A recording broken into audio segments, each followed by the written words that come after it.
In 1996, 28-year veteran forest ranger Randy Morganson left on a routine patrol.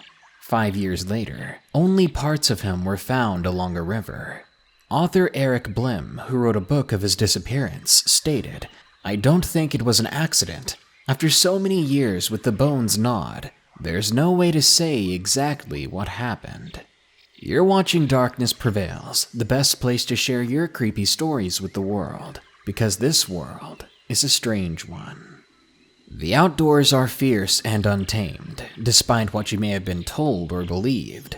Every year, 750,000 missing person cases are reported. Sometimes those people are never seen again. So what's going on? What are the horrific things forest rangers have seen? The people who dedicate their lives to the outdoors. If you want your story in a video like this one, I'm looking for creepy zoo stories. If you've got one, send it to me at darknessprevails.org/submit. Now then, step into the woods with me, and let's disappear without a trace. Number 1. The Thing in the Adirondacks. Submitted by CALHS.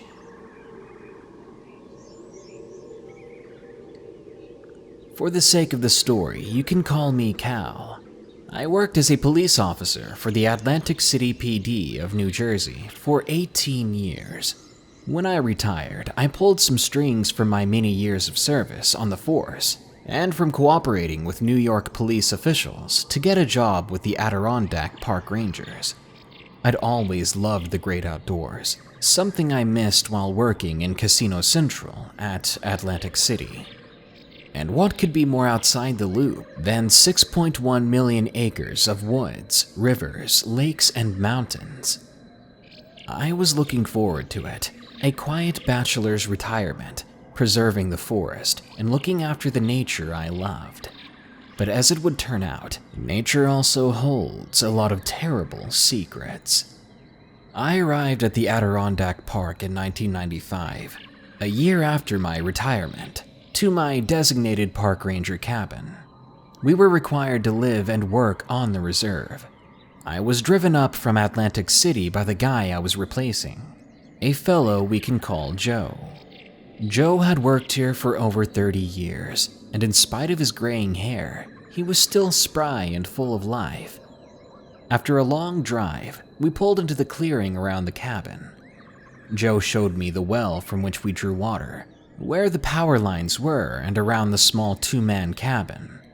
As we were sitting on the front stoop, laughing, sharing fishing stories, and chewing on some cigars, Joe suddenly got very quiet. He trained his ice blue eyes on me and asked, "Do you believe in God, Cal?" My family is Italian and Irish. We're about as Catholic as you could get. My answer was an instant yes. Joe grimaced, grinding the stogie on the wooden railing of the porch. "I don't know about God myself," Joe said, staring at the old growth rows of oak that ringed the clearing. "The devil I'm more sure of, because I've seen him. He lives in those woods." I thought Joe was being overdramatic, and I chuckled. But he gave me a look, a cold, dark, and foreboding look, and my laughter extinguished.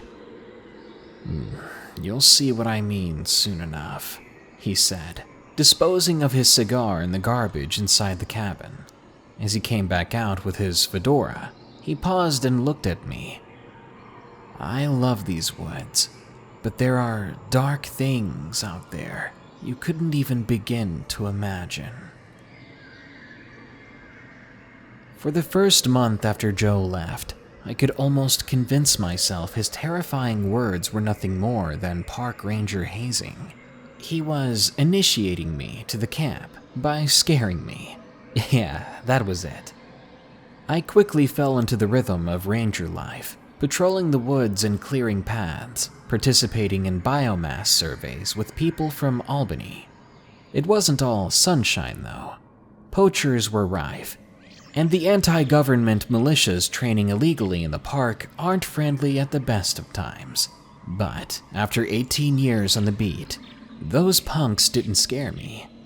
What did scare me, to the point of quitting this job, happened late one night. Part of my old life on the beat was being a night owl, and being a park ranger was no exception. It was late one August and almost 10 p.m. when the ranger station called in. They said a family had been separated from their little girl, and they needed all hands on deck to mount a search. I was instantly awake, putting down my dog-eared W.E.B. Griffin book, and hauling on my park ranger uniform and donning my cap.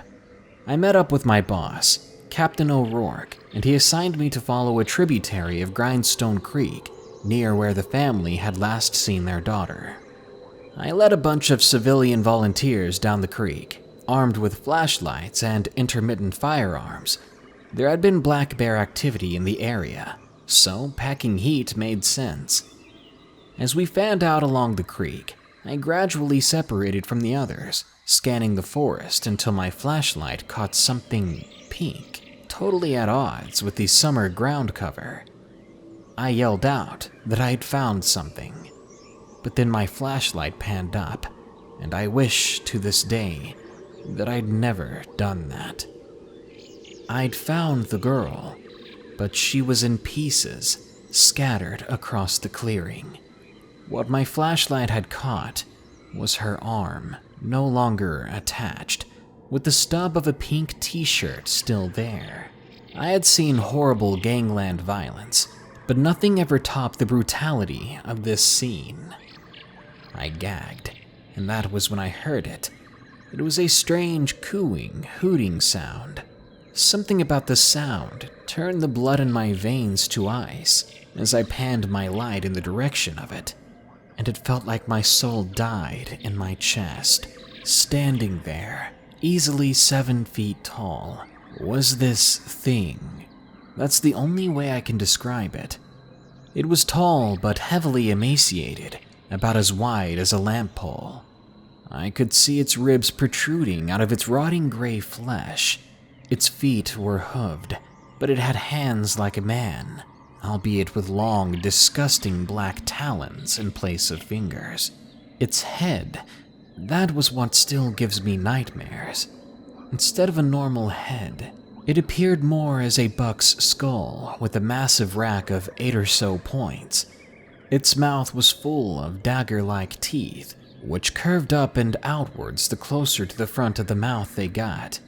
In its jaws, I saw a piece of the child, dangling limply as it fixed me with a nightmarish gaze from demonic yellow eyes. I didn't move, nor did the thing, for a space of about 10 seconds, when it cocked its head to the side. It let out another coo hoot and took a step towards me. I screamed, and as fast as I possibly could, made for my revolver, but in the blink of an eye, it was gone, disappearing in the brush. The remainder of the search party found me pretty quickly, considering I had apparently and unknowingly fired my entire revolver cartridge into the now empty woods, and I'd been crying. When I explained what had happened, I lied, mostly to myself, saying that I saw a black bear, but that's definitely not what I remember. Whatever it wasn't natural, not of this world of the living. There and then that day, I quit my job. I left the Adirondacks, and I have never looked back. I pray that what I saw was simply some sort of vision or hallucination, but it was very, very real to that little girl. Number 2. Something put him up there. Submitted by The Devil's Bartender. I'll begin by saying my father runs a bar and grill in a small town in the northeastern US. Our town isn't very big, but most of our revenue comes from tourism, since we aren't far from a state park. Fairly often, we'll get forest rangers and police coming in, And as you can imagine, once they're drunk, they have some very interesting stories to tell. As it so happens, my sister got very close to one of these rangers, and they got married, and he is now my brother-in-law. Usually, the rangers and police will come in pretty somber and buy a drink when something horrible happens, like a messy car accident or a missing child case. One day when I was working the bar, my brother-in-law comes in really shaken up. He orders a whiskey and puts 100 down on the bar. Of course, I ask him if he's okay, and he gives me this look like he just saw someone pass away right in front of his eyes. Then he just asks for the whole bottle. I put a glass down in front of him, then pour his first cup of the whiskey, and I left the bottle for him to have at his pleasing. As the night goes on, a few other rangers come in, and they're all just like Arthur, my brother-in-law. I call over one of them. "Hey, what happened out there today?" I asked. "Missing kid," he pauses. "He found him." The man gestures to Arthur. "Oh God, that bad?" I asked. "Worse," he says, then goes to sit down with the others. I look down the bar to Arthur, who at this point has nearly cleaned out the second bottle. "Arthur, I'm going to drive you home when you're done, okay?" I tell him. He simply nods when usually he'd fight me on this. "Arthur, man, what's wrong?" I ask him. How did he get up there?" Arthur mumbles so low I could barely hear him. "What do you mean?" I ask, to no avail as he suddenly locks up.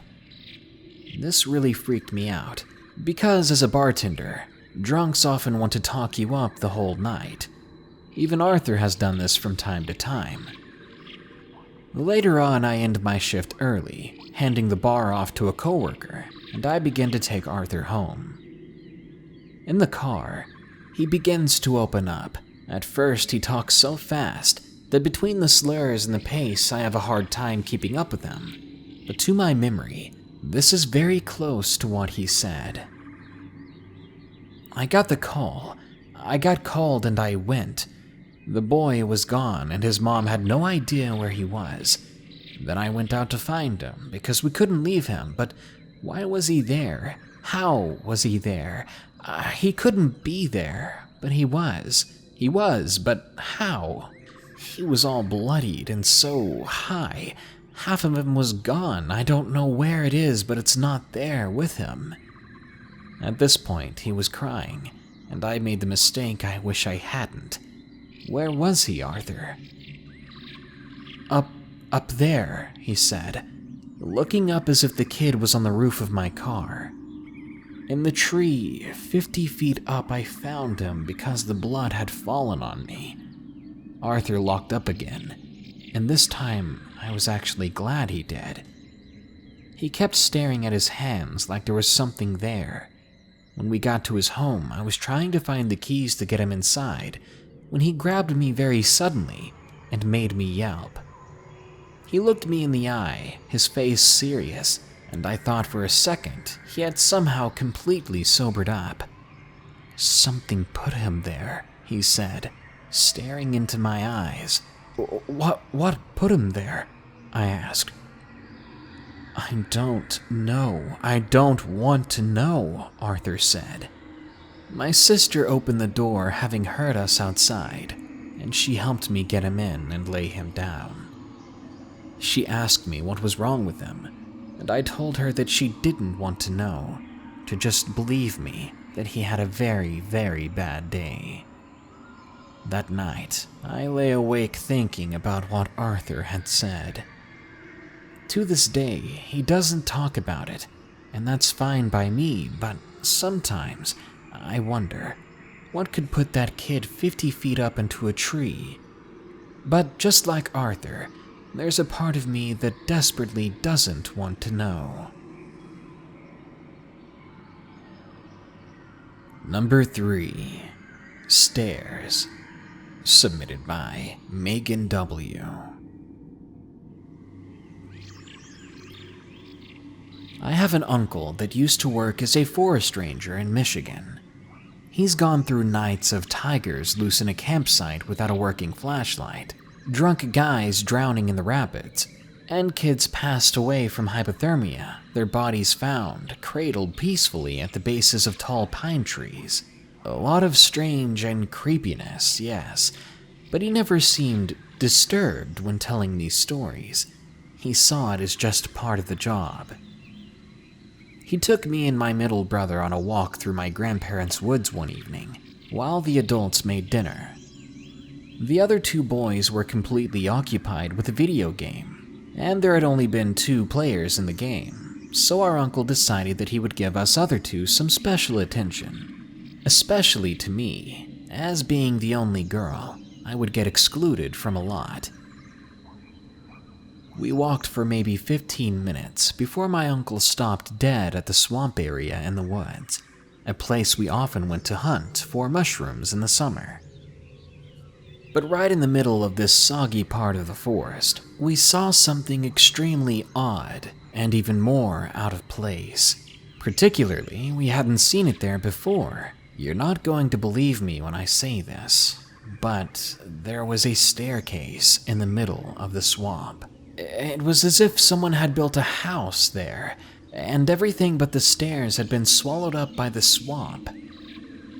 At the top of the stairs was a very small landing where a welcome mat or carpet sat, completely clean and untouched from what we could tell.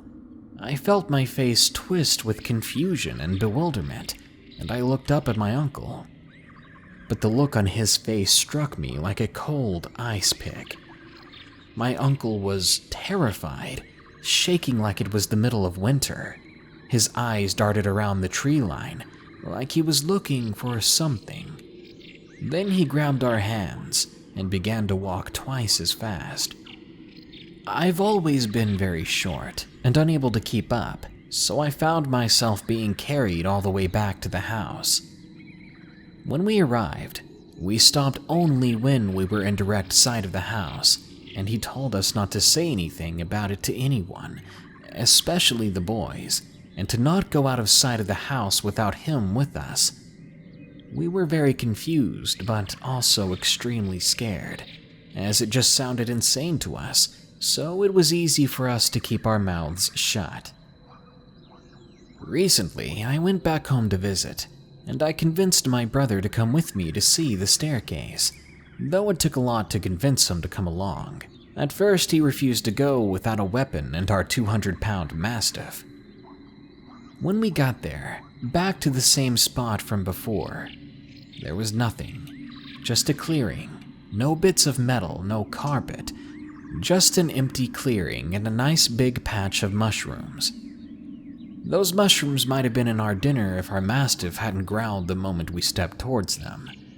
Maybe it was just a deer, but we left quickly, and we've never been back since or told anyone what we saw. Number 4. Haunted Forest. Submitted by Matthew 2829. I lived in the Philippines. It's a beautiful country, but in my case I lived in the northern part of the Philippines, known as the Mountain Province, and though it was quite serene out there, as a child, I always felt like something was wrong in the forests near my house. The year was 1979, and there weren't many houses in our rural town. Only my relatives lived there, really, during the time. Back then, I was 9 years old, and I loved playing around with my cousin Brandon, who was 19, and worked part-time as a voluntary forest ranger. We often went to the forest near my house to play. In spite of our age differences, we still enjoyed hiking outdoors. At one point, we were next to a steep cliff, and I slipped, nearly falling off. Brandon caught me and helped me regain my balance. But that wasn't the worst part. The worst part was the fact that the cliff even existed. We had been all throughout these forests before, and never once have we seen or stumbled upon this cliff. What I mean is, yesterday this cliff hadn't been there. We weren't even half a mile from the house. I tried to explain it to myself, and I just chalked it up to a landslide or something. As I dusted myself off and we began to walk again, we began to hear movements around us. "Who's there?" my cousin asked, and I felt chills coming out of my spine and my hair standing on end. "A Nino, or shadow," my cousin whispered. "Do you see it?" I didn't reply. There are many of them," I said, finally, seeing it for myself. We turned back and ran as fast as we could.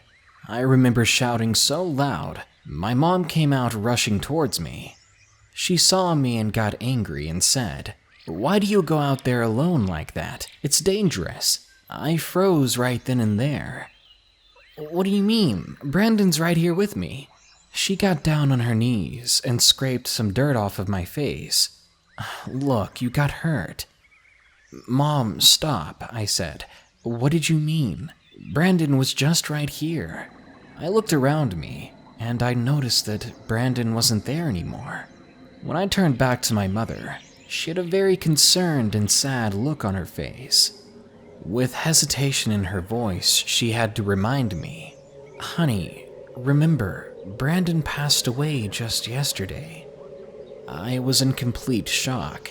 Turns out, way back then, I did that quite a lot.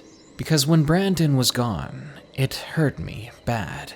It took me years to get over it. But that day I remember vividly seeing him, seeing the shadows, nearly falling down a cliff. Was it all just a dream?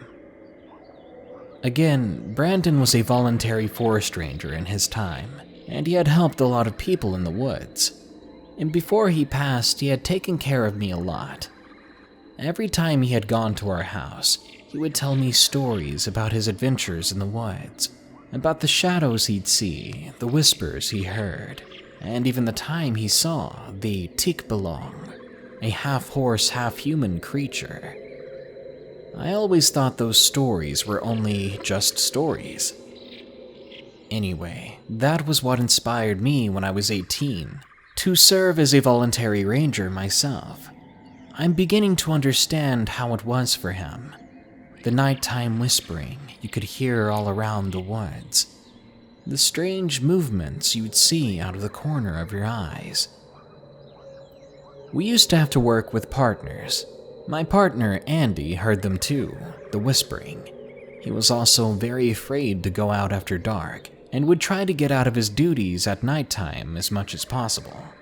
On one occasion when Andy and I talked about our girlfriends, just hanging out at the ranger station on a quiet night, we suddenly heard a terrible scream. Now, we would have gotten up and ran to the rescue as fast as possible. The thing is, it didn't sound like a man or a woman. It sounded like something else. Just the sound of it hurt our ears, as if whatever it was standing right next to us. When it stopped, Andy asked me, "What in the world was that?" I didn't reply right away, because I didn't know myself. Instead, after a few moments, I recommended that we shut and lock all the doors and windows. I still live here with my lovely wife, who's half Japanese, and our daughter, as well as a 1-month-old baby boy. And despite being very creeped out by the forests around us, I'm more determined than ever to protect my family and our neighbors from the things in the woods. And number 5. There's a reason they call it Devil's Den. Submitted by S. Stevenson.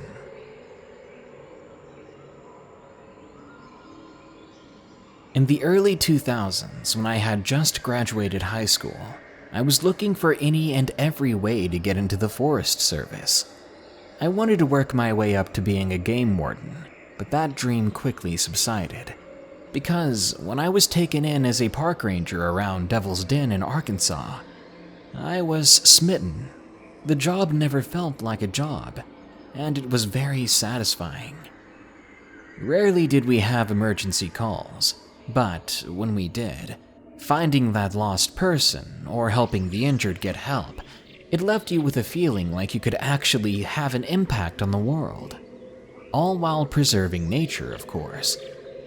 There was one emergency call, though, that was a game changer for me. I don't think I've ever been the same because of it. The year was 2005. It was early December and quite a cold year for Arkansas. We received a call that night that a child had gone missing. My first thought was who would go hiking during this weather, and why on earth would they bring their child? But wait, it gets better. It wasn't even a kid, it was a baby, a little over a year old in fact, and they hadn't been hiking. The couple lived just a ways from the park. They called in stating that their baby was gone after hearing sounds around their house. The window to the baby's room had been opened, and they heard footsteps heading in the direction of the park. Red flags were going up everywhere while I listened in on the details of the situation. Nonetheless, I grabbed my gear, and I set off to search my side of these forests and hills. 3 long, drawn-out hours later, and I was exhausted. I hadn't rested, drank much water, or eaten since I was back at the headquarters. The excitement and rush of quickly going to the rescue was fading, and I was ready to just sit down for a few moments. But that's when I heard the crying. Immediately, I ran toward it, straight uphill. The trees began to thin, and soon the tree line broke completely as I stumbled upon a clearing with a large flat-top rock in it. It was just one of many random boulders in the forests. I began to work my way past it when I heard the crying again. It was louder, and now I knew that it was coming from on top of the rock. Now, the boulder was easily 15 feet high, so despite my confusion, I grabbed onto any protrusion or opening I could find, and I climbed. It took me about 90 seconds to ascend the rock. Winded, I pulled myself up onto the flat top, and I saw the baby. He was wrapped and swaddled in light blue, crying. But oddly enough, there wasn't a scratch or speck of dirt on him, or the cloth for that matter. How in the world did he get up here in such a state? I was a fully grown man, and it took every ounce of energy I had to climb the rock, and there was no way I could do this while holding a baby. If multiple people had taken him and laid him up here, then the better question is why? Who on this planet takes a baby in the night, runs a few hours into the woods, lays the baby on a rock while making sure he's perfectly clean, then leaves without a trace? I was astonished and a bit creeped out, but I called for backup, as I couldn't get the child off the rock by myself. When the parents got their child, they were greatly relieved, but then they were quickly weirded out because they said that they hadn't swaddled the baby when they put him to bed, and that they didn't even own the blanket we found him in. This was easily the weirdest experience I had as a forest ranger, and the weirdest experience in my life, period. The Forest Service does an invaluable job. They preserve nature and animals, while simultaneously keeping us safe from it. These amazing people, who spend almost all their time in the woods while they work for the Forest Service, should be commended for 2 reasons. 1, their bravery, of course, and 2, the sheer guts it must take to keep going and doing your job after seeing some very horrifying and unexplainable things. Good night. Be sure to like, share, comment, and subscribe if you enjoyed the video. And don't forget to send us your creepy true stories from zoos at darknessprevails.org/submit. If you want to support this channel further, you could always download my free app Spooked on the Android store. Donate $1 a month at Patreon at patreon.com/darknessprevails, or buy some awesome creepy merch at morbidmonsters.com. As always, here are my 5 favorite early comments from the previous video, which was about 5 creepy Facebook encounters. Glitter Dragon says, "Oh my gosh, I've never clicked so fast. I get a lot of these types of comments, and I wonder, what is the world record for clicking speed?" Limbo the Lost says, "Yay, more horror. You go, boss. This is the kind and awesome lady who sent me candy earlier, and who drew my profile picture." Michelle Silva says, "I have waited for this moment all my life. And now I don't know what to say. Well, hello from Ecuador. Oh, I know what to say. That's one sexy dolphin. Jose Solis says, when isn't Facebook scary? Well, when you haven't clicked login in years, of course. And GCK Mimi says, stalked and tormented by a sociopath on Facebook. Cost me 2 jobs and a good portion of what little I had. Dang that woman. Good lord, I think saying dang that woman is quite an understatement. I hope things go better for you, my friend. Anyway, thank you all for tuning back in and supporting my channel with a view or a like. I appreciate it. Here are the credits for my patrons who continue to donate. Thank you to all of you. Until next time, stay safe out there and stay creepy.